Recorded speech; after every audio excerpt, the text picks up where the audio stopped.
Hello students, आप सभी को आपके अपने चैनल CSR हिस्ट्री में एक बार पुनः स्वागत है। और आज हम स्टूडेंट्स इस वीडियो में आप सभी के बीच सेमेस्टर 1 VBU UG सेमेस्टर 1 का हिस्ट्री मेजर पेपर 1 का इम्पोर्टेंट क्वेश्चंस लाएं जो आपके एग्ज़ाम के लिए बहुत ही उपयोगी है। ठीक है, और इसके साथ ही स्टूडेंट्स आपको सिलेबस भी यहाँ बताने वाले हैं जो इम्पोर्टेंट क्वेश्चंस में कवर नहीं किया गया है वो आपको सिलेबस से कवर कर लेना है। ठीक है, और आपको ये सारा पढ़ के जाएंगे तब अच्छा नंबर लाएंगे, अच्छा परसेंटेज भी लाएंगे। ठीक है, क्योंकि स्टूडेंट्स जितने भी क्वेश्चन आएंगे सारा यहीं से आने वाले हैं। या तो आपका इम्पोर्टेंट क्वेश्चन से आएगा, कुछ इम्पोर्टेंट क्वेश्चन से आएंगे, कुछ आपका सिलेबस से आएगा, बट सारा यहीं से आएगा। ठीक है स्टूडेंट्स, तो वीडियो को शुरू करते हैं। Important questions for your exam, ये आपके एग्ज़ाम के लिए है बहुत ही उपयोगी। तो पहला है स्टूडेंट्स हड़प्पा सभ्यता। हड़प्पा सभ्यता के बारे में, जो कि भारत की प्रथम नगरीय सभ्यता थी, सिंधु घाटी इसे कहते हैं स्टूडेंट्स। ठीक है, हड़प्पा सभ्यता की मुख्य विशेषताओं पर प्रकाश डालना है। यहाँ मुख्य विशेषताओं पर प्रकाश डालना है। क्वेश्चन नंबर 1 हो गया स्टूडेंट। फिर सेकेंड है हड़प्पा सभ्यता या सिंधु घाटी की नगर योजना एवं गृह निर्माण पर प्रकाश डालिए। यहाँ आपको सिर्फ नगर योजना और गृह निर्माण पर ही प्रकाश डालना है, यानी कि बताना है। ठीक है, फिर थर्ड में स्टूडेंट्स ऋग्वैदिक कालीन भारत की राजनीतिक, आर्थिक एवं धार्मिक अवस्थाओं का वर्णन करें।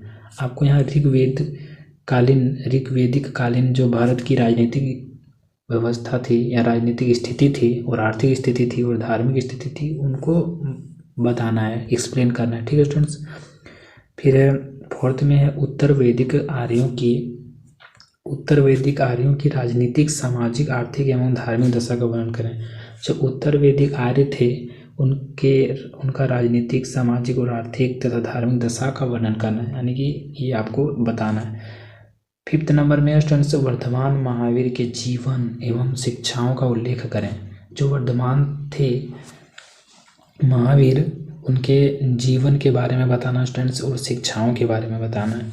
ठीक है, और सिक्स्थ नंबर में स्टूडेंट्स गौतम बुद्ध की जीवन एवं उपदेशों का वर्णन कीजिए। जो गौतम बुद्ध हैं तो उनके गौतम बुद्ध के जीवन के बारे में लिखना है, जन्म, मृत्यु वगैरह जितने भी कुछ उनके जीवन में हुए हैं उनके बारे में बताना स्टूडेंट्स। फिर उपदेशों के बारे में, क्या क्या उनके उपदेश थे, ये सारे क्वेश्चन का हम करवाएंगे स्टूडेंट्स। ठीक है, भले ही क्वेश्चन से ना करवाएं बट पॉइंट वाइज आपको कवर करवाएंगे। जैसे महावीर है तो महावीर के बारे में, जीवन एवं शिक्षाओं के बारे में। ठीक है, तो इस तरह से हम वीडियो करवाएंगे, इसके लिए आप बेफिक्र रह सकते हैं, बट आप हमारे चैनल को सब्सक्राइब करके रखिएगा। ठीक है, तो आपके पास नोटिफिकेशन जाएगा और आप देख पाएंगे। ठीक है स्टूडेंट्स, तो आगे चलते हैं। जैसे गौतम बुद्ध के जीवन एवं उद्देश्यों का वर्णन कीजिए, सिक्स्थ नंबर में है। और फिर सेवंथ में स्टूडेंट्स हर्यक वंश से नंद वंश तक मगध के उत्थान का वर्णन करें।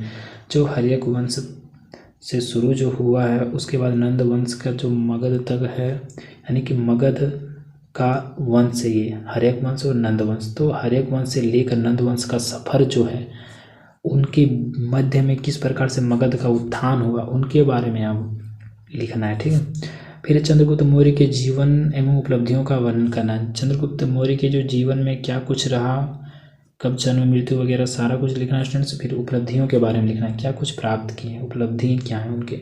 अशोक के धम्म की अवधारणा, जो धम्म है स्टूडेंट्स अशोक का, उनकी अवधारणा क्या थी उसके बारे में व्याख्या करना। फिर धर्म प्रचार के लिए उसने किन तरीकों को अपनाया, ये हमें लगता है स्टूडेंट्स ये बहुत ज़्यादा इंपॉर्टेंट लग रहा है। ठीक है, धर्म प्रचार के लिए उसने किन तरीकों को अपनाया, बट यहाँ जितने भी स्टूडेंट्स सारा इंपॉर्टेंट है आपके लिए।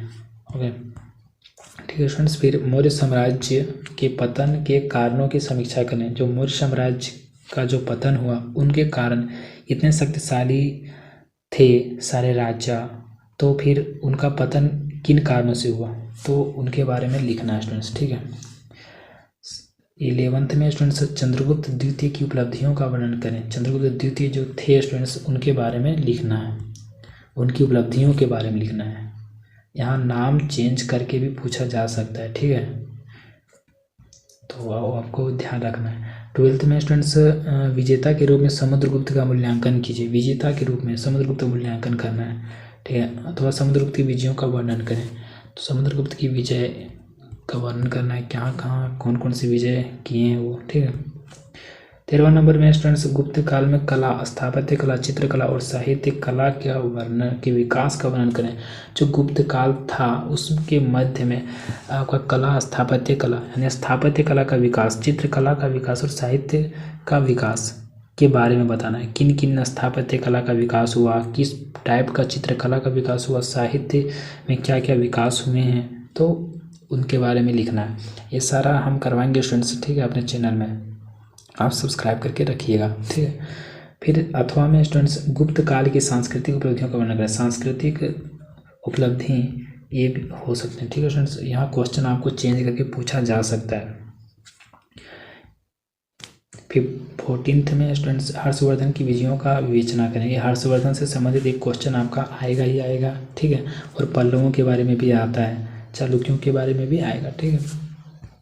तो 15th में देखते हैं स्टूडेंट्स पल्लवों की सांस्कृतिक उपलब्धियों का वर्णन करें। सांस्कृतिक उपलब्धियों के बारे में बताना है यहाँ आपको, ठीक है। फिर 16th में स्टूडेंट्स चालुक्यों सांस्कृतिक उपलब्धियों का वर्णन करें। चालुक्यों की सांस्कृतिक उपलब्धियों का वर्णन करना है स्टूडेंट्स, तो आपका ये सारा पॉइंट कवर करवाएंगे हम, ठीक है।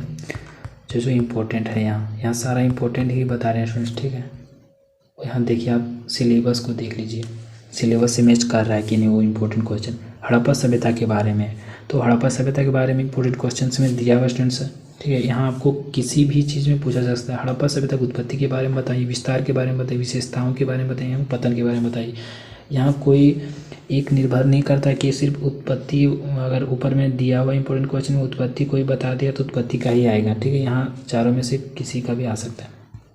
फिर सेकेंड नंबर है स्टूडेंट्स वैदिक सभ्यता। वैदिक सभ्यता से किसी भी पर पूछ सकता है। सामाजिक बताइए, आर्थिक बताइए, राजनीतिक बताइए, धार्मिक स्थिति बताइए, इनमें से कोई भी स्थिति आपको पूछ सकता है, ठीक है। थर्ड नंबर में स्टूडेंट्स धार्मिक आंदोलन के बारे में, ठीक है। धार्मिक आंदोलन के बारे में है तो जैन एवं बौद्ध धर्म में जो आंदोलन हुए थे, धार्मिक आंदोलन, तो उनके बारे में बताना स्टूडेंट्स। जैन धर्म के बारे में पूछ देगा या फिर बौद्ध धर्म के बारे में, तो आपको बताना पड़ेगा, ठीक है। फोर्थ नंबर में स्टूडेंट्स मगध साम्राज्य का उत्कर्ष। मगध साम्राज्य का उत्कर्ष किस प्रकार से हुआ उसके बारे में बताना है आपको,